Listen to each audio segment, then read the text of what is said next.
Kak, ya ampun, aku tuh belakangan ini lagi ngerasa makin insecure ya, karena kok sepertinya di Indonesia ini kasus bullying makin menjadi-jadi, ya kan? Kita lihat kemarin kasus terakhir yang Dokter Aulia, ya mungkin gak usah bicara sampai sentil itulah ya, perihal apa yang dialami karena masih pro dan kontra, tapi intinya eh, keluarga sampai harus menanggung beban dan rasa kesedihan yang amat Prihatin dalam banget. akan kasus ini gitu ya. Memang prihatin sekali. Aku secara ketemu kamu jadi ingin mendapatkan apa tuh namanya ya, kayak semacam insights ya. Kan bullying ini bahaya sekali ya. Kalau kita apalagi kita berdua punya anak yang usianya mirip-mirip ya, SMA ini ya. Nah, mungkin nantinya pengen tahu nih dari pandangan Islam seperti apa sih perihal bullying ini. Tapi aku pengen tahu juga kamu apa sih yang kamu rasain dengan contoh kasus bullying ini. Kasus ini ya, iya aku juga prihatin banget terus terang kalau lihat berita ya Kak. Kalau akhir-akhir ini makin banyak lagi kasusnya ya. Contohnya yang kemarin memang diangkat Dokter Aulia itu sampai terakhir ayahnya juga wafat ya karena overstress kayaknya iya. juga ya. Nah ini kan sebenarnya seharusnya nggak perlu terjadi ya. Yang pertama, apalagi sedang melakukan sesuatu yang sangat baik niatnya gitu kan, sedang dalam proses pendidikan gitu kan, melakukan sesuatu yang mulia lah niatnya gitu ya. Tapi kok ini bisa terjadi di justru lingkungan yang terdidik gitu kan. Kok sampai terjadi seperti itu, aku sangat prihatin.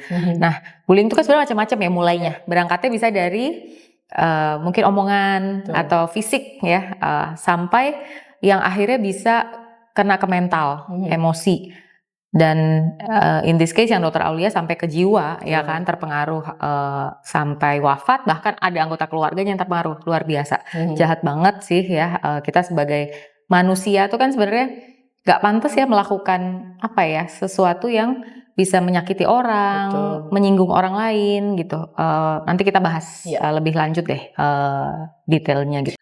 Kak, tapi mungkin aku juga pengen tanya, sebetulnya dasar bullying itu apa ya? Apa awalnya kebanyakan orang itu ngebuat bullying sebagai satu hal yang fun karena bisa iseng kan, kalau dalam konteks ini kan gangguin junior atau mungkin untuk anak-anak sekolah tuh kan ngerjain adik kelas. For fun aja mulainya gitu ya.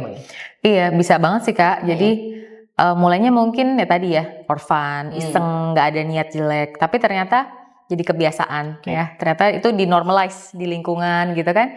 Melakukan mulai dari yang tadi, mulai dari verbal ya kan, secara ucapan, lama-lama perbuatan mungkin sampai akhirnya bisa merusak mental gitu tadi kan. Nah ini yang mungkin perlu kita sadari bersama juga, sesuatu yang sudah biasa terjadi belum tentu itu benar dan baik ya kan. Nah disitulah justru sebenarnya harus ada pendidikan, harus ada intervensi dari orang tua, dari guru, dari lingkungan gitu kan.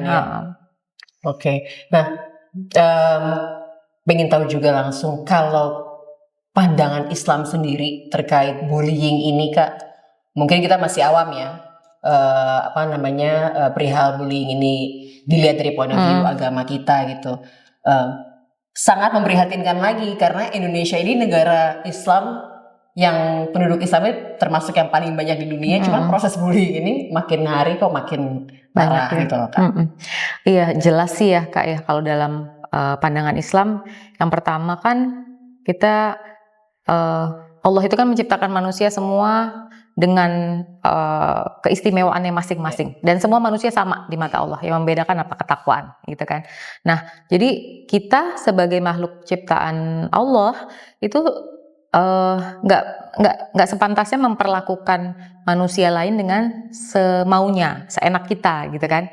Ada akhlaknya dalam kita berinteraksi dengan sesama, dan itu semua diajarkan di ajaran Islam dengan sangat detail ya kan, gimana kita berinteraksi dengan sesama manusia, mulai dari orang terdekat kita, orang tua nomor satu ya kan, guru kita sebagai orang tua apalagi ya, iya, teman, terus anggota masyarakat, tetangga gitu kan, semua ada tuh ya adab-adabnya, diajarkan, dicontohkan oleh Rasulullah. Nah itu kan sebenarnya jadi panduan seharusnya. Lalu secara umum banyak sekali ayat Quran yang mengajarkan tentang berbuat baik terhadap sesama ya kan, saling menghargai, tidak boleh menzalimi orang lain. Itu kan semua isi ajaran Quran gitu. Nah mungkin ini buat refleksi juga. Betul. Kok tadi seperti yang Kakak Nace sampaikan, kok kita beragama Islam tetapi tidak terrefleksi di kehidupan sehari-hari. Nah, mungkin kita perlu lebih dalam lagi memahami agama kita dengan benar, gitu ya. Dengan benar dan bijak ya.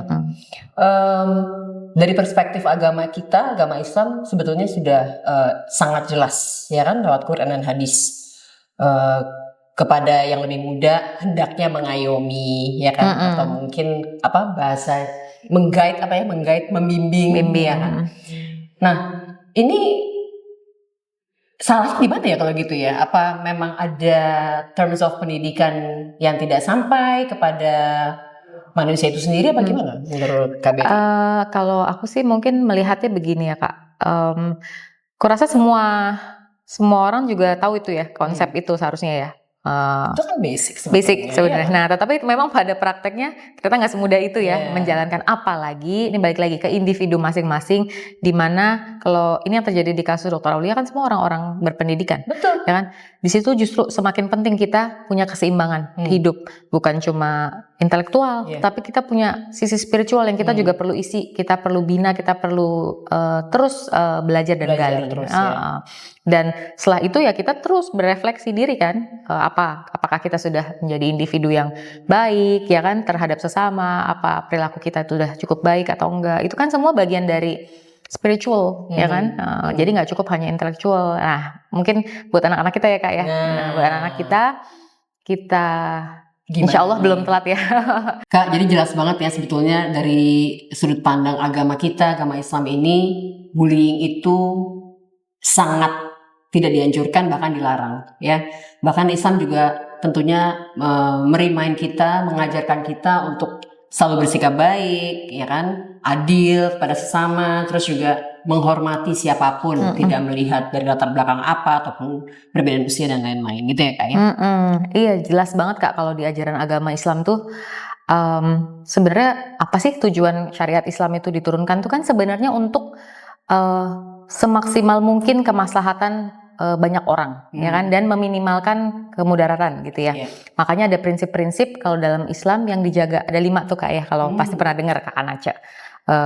Menjaga agama, menjaga jiwa ya kan, menjaga akal, menjaga kehormatan, menjaga harta. Nah, bullying ini udah merusak kehormatan, bahkan in this case kasus ini sampai merusak jiwa. Iya kan, bukan jiwa satu orang lagi, ya kan, dampaknya sampai ke keluarganya. Kan luar biasa. Ini berarti di luar ajaran agama gitu ya. Nah, ini yang mungkin perlu jadi refleksi kita bersama dalam menjalankan ajaran Islam gitu ya. Apalagi kita sebagai orang tua ya. Iya. Nah, sekarang mungkin masuk ke konteks iWise ya. Kamu sebagai so-called yang membangun iWise, tentu kamu dengan visi-visi kamu yang kita pernah bicarakan sebelumnya. Nah, bagaimana caranya iWise bisa, maafkan kalau aku salah menggunakan kata-katanya ya Kak ya, mungkin mensupport atau membimbing atau bahkan bisa memberikan kita good reminder untuk orang tua juga untuk anak-anak, agar mereka bisa lebih membekali diri mereka melihat, mungkin kita kembali lagi mengambil konteksnya dari kasus bullying ini. Iya sebenarnya memang semua kan berproses ya. Dalam proses pendidikan tentunya semua berperan di lingkungan ya anak-anak kita ini ya, kita sebagai orang tua, guru, lingkungan sekolah, masyarakat gitu ya. Tapi paling enggak yang iWise coba lakukan adalah dalam proses pembelajarannya membuat agama itu menjadi serelevan mungkin dengan kehidupan gitu ya. Jadi anak-anak paham apa yang sebenarnya isi ajaran agama itu apa sih di balik ini, maksudnya maknanya apa. Of course dari sisi tertentu kayak akidah gitu, dasar-dasar keimanan ya kita tanamkan ya, bukan hal-hal yang semua harus dijawab dengan pertanyaan logika gitu ya. Ada yang memang anak-anak harus yakini gitu ya, tetapi banyak juga hal-hal yang sebenarnya kita bisa relate dengan kehidupan kok. Because agama is a way of life, Islam is a way of life. Nah, di sini peran pengajar itu sangat penting dalam proses pembelajaran. Jadi gimana anak-anak bisa mendapatkan jawaban dari pertanyaan mereka, atau ada issues di sekolah atau dalam lingkungan pergaulan mungkin kan. Nah, gimana caranya nggak hanya sekedar oh itu benar salah, Benar halal salah, haram iya. gitu ya, tetapi diberikan pemahaman gitu sehingga anak-anak itu jadi mendapatkan solusi dari agama gitu. Nah, insya Allah. Mungkin ini kali ya, kalimat yang lebih juga tepat tuh membangun kesadaran mereka ya. Nah, exactly, Betul nggak? iya. Iya, Heeh. Nah, harapannya dengan yang dia kurang. paham kan Kak, Iya, iya, dengan dia paham, dia terbangun kesadarannya. Betul. Ya tentunya sekali lagi berproses, nggak instan Iya. ya semuanya. Namanya Manusia belajar, maunya iya, dulu aja iya. proses, Kita sebagai orang tuanya juga instan. mesti konsisten, Betul, istiqomah betul, ya. istiqomah ya. Mendidik anak tuh kan nggak pernah berhenti Betul. seumur hidup ya. Mendidik anak sampai Masya dewasa juga kita terus ingatkan. Ada tahapannya, tapi sebagai orang tua kita terus semaksimal mungkin lah apa yang bisa kita lakukan ya. Iya.